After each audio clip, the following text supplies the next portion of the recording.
নমস্কার বন্ধুরা, welcome to my channel. দেখো, গাজর আছে, আলু আছে, দুখানা পটল আছে, ক্যাপসিকাম আছে, টমেটো আছে। তো আজকে আমি একটা চিকেন দিয়ে পুষ্টিকর খাবার তৈরি করব। কি বলো তো, চিকেন স্টু। এই চিকেন স্টুটা না, যখন আমি রান্না করি তখনই আমি আমার 2 বছর আগের কথা ভাবি, কারণ 2 বছর আগে খুব খেয়েছি চিকেন স্টু, কারণ করোনার জন্য। যাই হোক, ক্যাপসিকাম টমেটো হাফ হাফ করে রেখেছি আর ক্যাপসিকাম পিস করে রেখেছি। আর না, চিকেনটাকে আরেকটু ছোটো হলে ভালো হতো, তো অত ছোটো আর করিনি। লবণ হলুদ দিয়ে ধুয়ে মাখিয়ে রেখেছিলাম, তারপরে একটু বাটার দিয়ে চিকেনটাকে নাড়াচাড়া করে ভেজে নেব।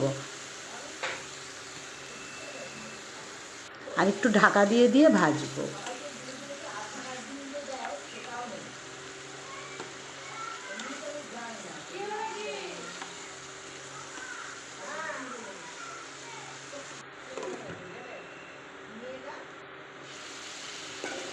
ভাজা মোটামুটি হয়ে গেছে, আমি এবার চিকেনগুলোকে সব তুলে নেব।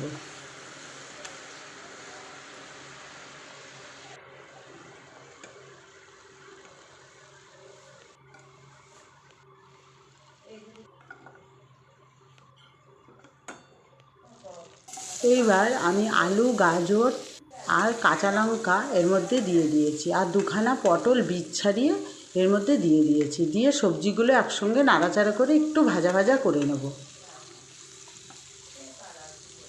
আর চিকেন স্টুর মধ্যে সবজি দিলে খুব ভালো হয়। সব সবজি দিয়ে মানে খেলে খুব পুষ্টিকর আর খাবারটা স্বাস্থ্যকর হয়। তো আমার ঘরে দুখানা পটল ছিল, পটল দুটো আমি এর মধ্যে দিয়ে দিয়েছি, তবে বীজ ছাড়িয়ে। আর একটা ক্যাপসিকাম কেটে রেখেছিলাম, সেটা আমি এর মধ্যে দিয়ে দিলাম। সবজিগুলো যখন একটু ভাজা হয়ে গেছে, তারপরে আমি ক্যাপসিকামটা এর মধ্যে দিয়ে দিয়েছি। দিয়ে এবার সব তুলে নেব।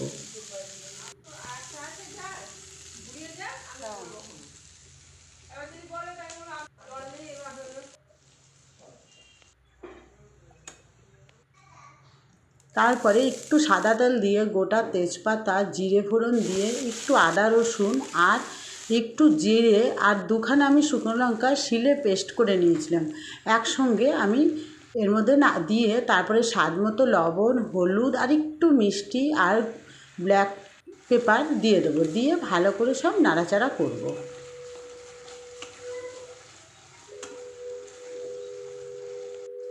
মশলাটা কষে গেলে এবার আমি এর মধ্যে আমি একটা পেঁয়াজ কুচি করে রেখেছিলাম একটু বড় বড় সাইজের, সেটা এর মধ্যে দিয়ে একসঙ্গে নাড়াচাড়া করব।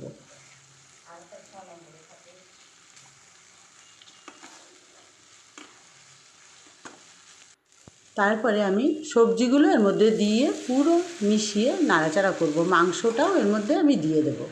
দিয়ে যে টমেটোটা ছিল হাফ করে কেটে রেখেছিলাম, ওটাও আমি দিয়ে দিয়েছি। তবে টমেটোর কিন্তু অবশ্যই বীজ ছাড়িয়ে দিতে হবে, কারণ বীজটা আমি এর মধ্যে দিইনি।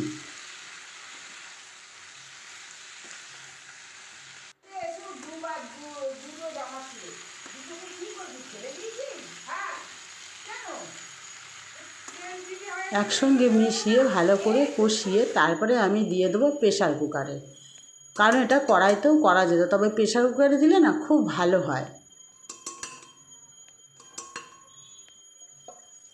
তো এবার আমি জল দিয়ে দেবো। জলটা একটু পাতলাই করব, কারণ যেহেতু চিকেন স্টু, এর জন্য এর জলটা মানে এটা জুসটাই বেশি ভালো হবে। শরীরের জন্য এই জুসটাই উপকার। দেখো, একসঙ্গে আমি মিশিয়ে নাড়াচাড়া করছি, করে এর মধ্যে আমি একটু বাটার দিয়ে দেবো। বাটার দিয়ে এখন আমি এটাকে 3টে সিটি দেবো।